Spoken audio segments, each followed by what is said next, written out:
ত্রিপুরা সীমান্তে বাংলাদেশ নির্মাণ করছে বাঁধ।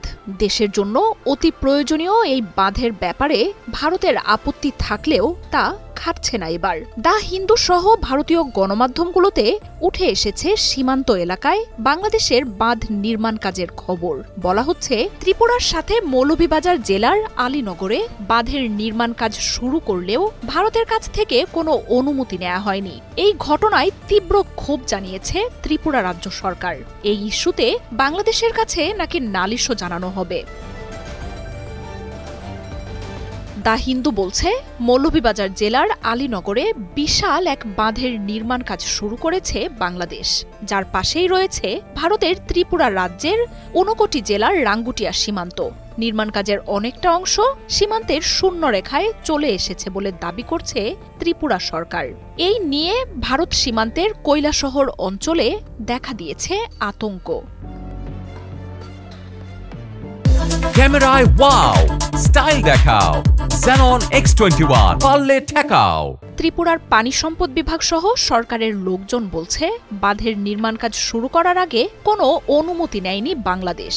আর এই নিয়ে মার্চে কলকাতায় অনুষ্ঠিত হতে যাওয়া দুই দেশের যৌথ নদী কমিশনের বৈঠকে নালিশ জানানোর ঘোষণা দিয়েছে ত্রিপুরার সরকার।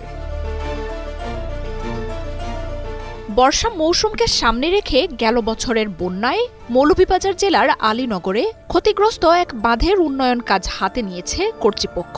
৬ কিলোমিটার দীর্ঘ এই বাঁধের ২০০ মিটার সীমান্তের শূন্য রেখায় নির্মাণ করা হয়েছে বলে অভিযোগ করছে ভারত। শূন্যরেখা হল সীমান্ত পিলার থেকে দুই দেশের অভ্যন্তরের ১৫০ গজ এলাকা। শূন্যরেখায় সাধারণত দুই দেশেরই যে কোনো নির্মাণ কাজ নিষিদ্ধ থাকে। উভয় দেশের সম্মতিতে তার ব্যতিক্রমও ঘটে। বিএসএফ এর আপত্তিতে আপাতত নির্মাণ কাজ বন্ধ রাখা হয়েছে বলে দাবি করছে দিল্লির গণমাধ্যমগুলো। তবে এই নিয়ে শঙ্কা কাটছে না ত্রিপুরার মানুষদের। বর্ষা মৌসুমে বাংলাদেশের এই বাঁধে ত্রিপুরায় ভয়াবহ বন্যা দেখা দিতে পারে বলে দাবি করছেন তারা।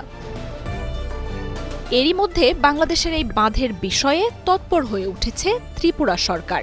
বাঁধের নির্মাণ কাজের স্যাটেলাইট ইমেজ পাঠানো হয়েছে ভারতের কেন্দ্রীয় স্বরাষ্ট্রমন্ত্রী অমিত শাহের দপ্তরে। বাংলাদেশের এমন কাজের বিরুদ্ধে ব্যবস্থা নিতে সুপারিশ জানানো হয়েছে।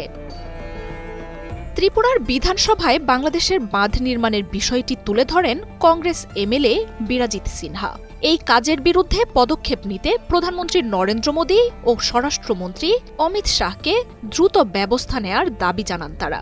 রাজ্য কংগ্রেস নেতারা বলছেন, আন্তর্জাতিক সীমান্তে এমন অবৈধ কাজের মাধ্যমে বাংলাদেশ ভারতের বিরুদ্ধে যুদ্ধ ঘোষণা করেছে, এমনটাই দাবি তাদের। মার্জিয়া উপমা, ৭১।